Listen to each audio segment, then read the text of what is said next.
Hi, I'm Allie Madonna from the Iona College Mass Comm class of 2014.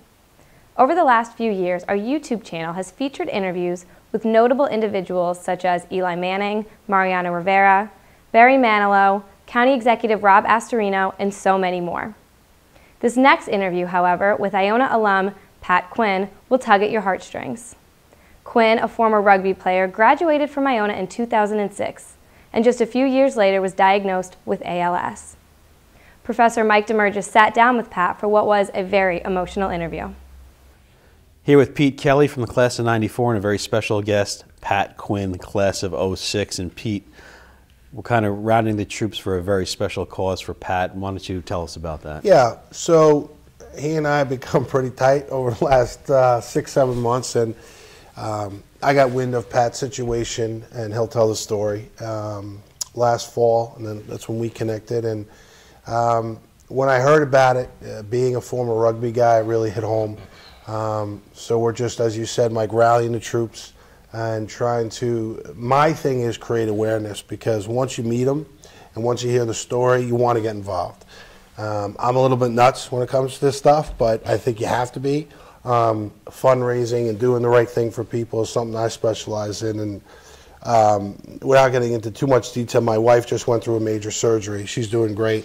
But the support was unbelievable, particularly from the rugby community. So when I came to Iona, be it my 4th college, by the way, I immediately joined the rugby team because I've been playing.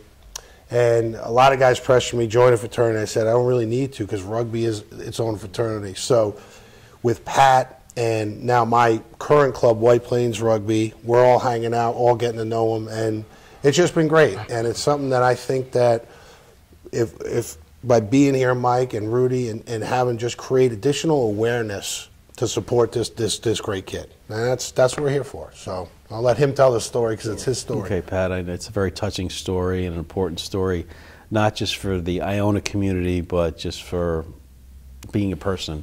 And I'll let you start to talk about it in your way. Sure, my name is Pat Quinn. I'm born and raised in Westchester. Grew up in Yonkers, lived in White Plains for a little bit. Went to Iona Prep, went to Iona College. That's where I played rugby.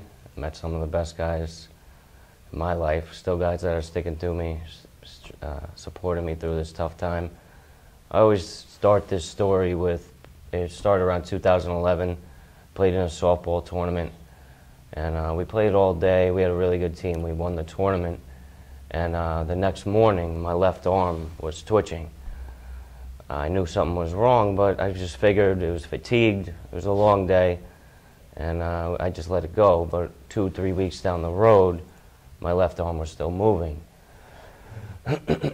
So my mother's a nurse, so if I have any medical questions, I always go to my mother. I'm like, Mom, my arm has been twitching for about 2 to 3 weeks. There's something wrong. So we went to a local neurologist who just kept saying it's probably just twitching or benign fasciculations, which means the same thing.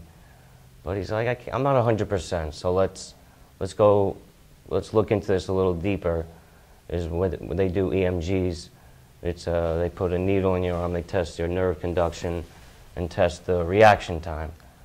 There really wasn't much going on, but my age, he kept saying, you know, this probably is not a big deal, but let me send you to Manhattan where there's more of a specialist. So I went to a neurologist down in Manhattan, and they just run you through the mill. I mean, more testing, spinal taps. I have a scar, I don't know if you can see that right here. They did a muscle nerve biopsy.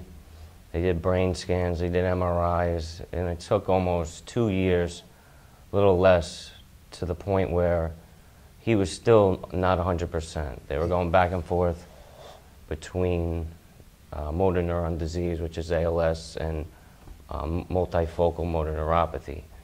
They sent me out to Johns Hopkins, which is one of the best in the country. And within 1 day, that's where they diagnosed me, last March 8th, 2013. So you're going through these tests, and what's running through your mind here? I mean, at some point, did you try to know I'm fine, or did you think something was wrong with you? What was going through your mind during this whole time? Personally, when something happens, or anything for that matter, I'll go on the internet and I'll start looking up things, and everything was telling me it was not good. All my symptoms were under the ALS like diagnosis. The twitching, my left arm, I'm a lefty, started to get weak. My hands are the weakest point. They still are, and they were progressively getting weaker. The twitching moved from my left arm to my right arm, and it just wasn't slowing down. I'm lucky I am a slow progressor in the whole scheme of things, but I knew it was getting worse. And I kind of knew. I expected the worst. It just took forever to get the diagnosis. But I didn't really let anybody know. I just kept hoping for the best. So at any point did you feel like you were just getting better some days, or was it some days, did you have some good days and some bad days? Physically, it's continuously getting worse. I take a ton of vitamins. I do physical therapy, actually with another Iona graduate, a good friend of mine. Who ironically was my intern at my prior company, and I see him at Pat's event at Rory Dolan's. It's like, yo, what's up? It's this kid Anthony, great kid. So I get it, the Iona thing just kind of coming together. Go ahead, buddy. Yeah, a lot of guys have come forward with their specialty to somehow help out, which has been really good. But so you're getting progressively worse. You know, how did you deal with going to work in this? Did you deal with your personal relationships with people? Because certainly this is in the back of your mind that you knew you were in trouble. I'm engaged right now to get married. I'm getting married this summer. So the only person who really saw the progression was her. With everyone else, I just kept on the facade that I'm doing all right, I'm doing all right. As long as they don't see me at home or eating or anything with my hands, it's not noticeable because my legs have held on pretty strong. But when you see me on a day-to-day basis, things like brushing I can't get my hands over my head anymore. So the back muscles are getting pretty weak that support my neck. So my neck drips down or droops down, and anything over my head or eating or brushing my teeth, stuff like that has become very difficult. Just getting dressed today was really tough. I have to kind of lay on the bed, throw shirts over my head. A lot of things that people don't see. So once I step out, I'm always smiling. I keep a good positive attitude. That's how I think. If you stay positive, the better. You gotta always hope for the best. So that's how we live. And you talk about your hands. I remember, you know, the Pride of the Yankees, played by Gary Cooper, playing Lou Gehrig, and he was tying his tie and he was feeling his hands. He knew something was wrong, and that certainly conjured up that image right there. You know, talk about the relationship with your fiance and your family. I mean, when you sit down for dinner, discuss the relationship you have. I mean, obviously, you don't want to be overwhelmed with this, and you want to enjoy that time you have with your family and friends. Yeah, I mean, like I was saying before, day-to-day activities are very difficult. Eating food is tough. We have like big foam things that wrap around the fork now.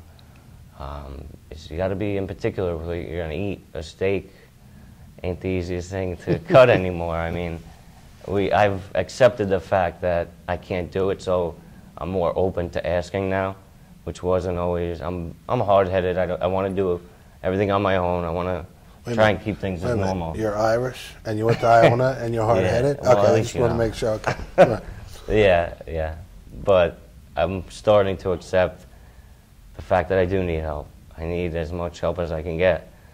I mean, Pete's been unbelievable. We barely knew each other before what was going on, and now we talk like every day.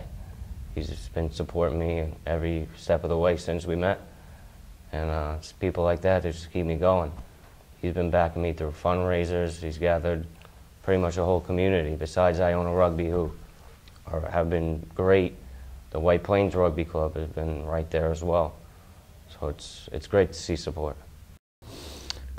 Discuss the relationship you had with your doctor when he finally said to you, "This is what you have," and you know those moments there when you're sitting with the doctor, and then you had to talk to your family about this. And that's a crazy story because I was going to see a neurologist in Manhattan for a long time, a lot of appointments, tests, and he was still so unsure that he sent me out to Johns Hopkins. And so the guy who actually diagnosed me, I barely knew. I met him that day.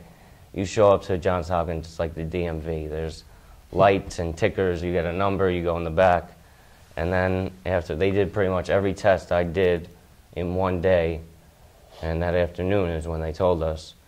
I went up there with my mother and my now fiance, and when they told us, I left. They spoke with them. I left the hospital. I just went outside, and I think I sat there for like a half hour, and I could still picture every moment of that time, just sitting outside. I could see it right now. It was windy, doctors were passing by, and I was just zoned out. It was like an out-of-body experience because I was just in shock. They say the advances have been great, but there isn't a cure. Can you tell us about the medical medicines you're taking, the medical advances that they've made that you're aware of right now?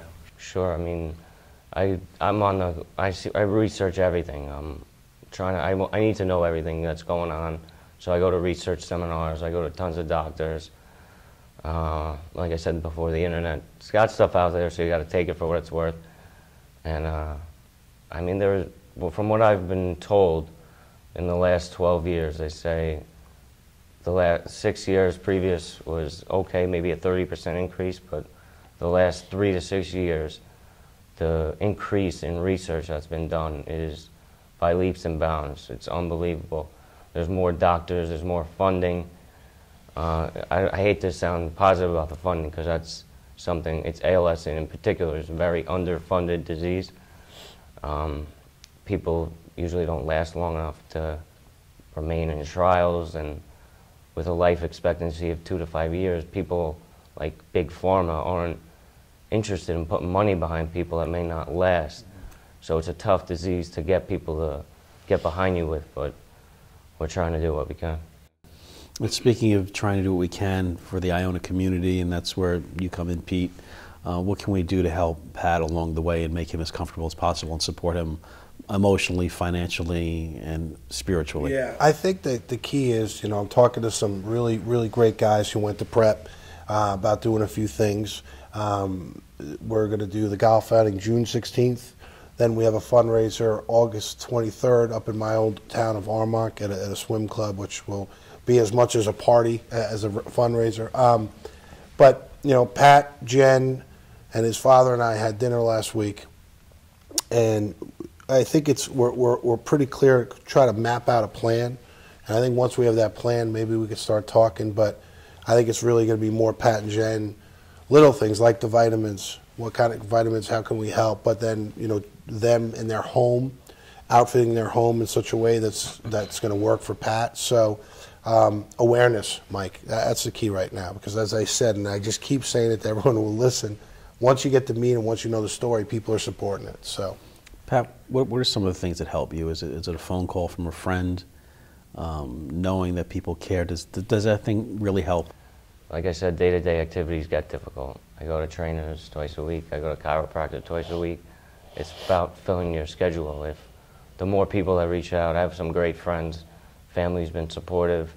The more people that get behind you on a day-to-day basis, the easier things are. So yeah, that would definitely be something we're looking for. I'm sorry, I didn't mention the walk as well. There's a walk. Certainly, there's June a walk 14th, on June 14th. There's actually 2 tremendous events. The walk, which is at Manhattanville College, not Iona, sorry, but it's up in Purchase. We put a team together. Our team name's Quinn for the Win, and we had a great turnout last year. We're looking to have a bigger turnout this year. And a place I support is ALS TDI. They're a completely research-based organization out of Boston. They're having an event at Fordham Prep following the walk. So those are 2 events we're doing. And during the time of when people have an illness, and myself and everybody in this room has dealt with illness with family and stuff, it's certainly hard on the family, and I'm sure you realize that too. When you look at your fiance and your parents, that it's so hard on them. See someone they love go through something like this. Yeah, I mean, it's been tough. My father's living in Florida. He's moving up to be more supportive, to be around more. Like I keep always saying, my day-to-day activities are slowly getting worse, so I need help more on a day-to-day basis. And well, I'm looking for family to step up instead of having to hire a nurse or an aide. So I know my brother's going to step up. My dad's moving up. My mother's working full-time still, but she's been very supportive. And Jen, my fiance, has a great job. She's super busy, but when she comes home, she's pretty much my caretaker as well, making me food and doing little things that have been tough. Like, I keep saying the same things because it is very repetitive, but making food and handling things are just difficult. So it's been tough on family, but no one really shows it. They all just stay strong, and I'm hoping feed off me because I'm not trying to be someone that is like a crybaby about this or laying back or hiding. I'm looking to attack this and fight it as best as we can. Just staying Quinn strong, you could say. That's what I'm talking. I like it. Your fiance sounds like a very special person, and you're a very special person. Iona graduate as well. There you go. And we could talk off air about our Iona prep stories. Sure, sure. Pete, tremendous job here making me aware of it, and I'm certainly going to do my best to Thank make you. my Yeah, whatever you contacts can and the do. media Yeah. aware of this, and we'll do whatever we can. Awesome. In the Iona community Great. and the New York community. Thank you so much. Thanks, Thank you. And we'll be here for you. Thank Appreciate you. it. Thank you.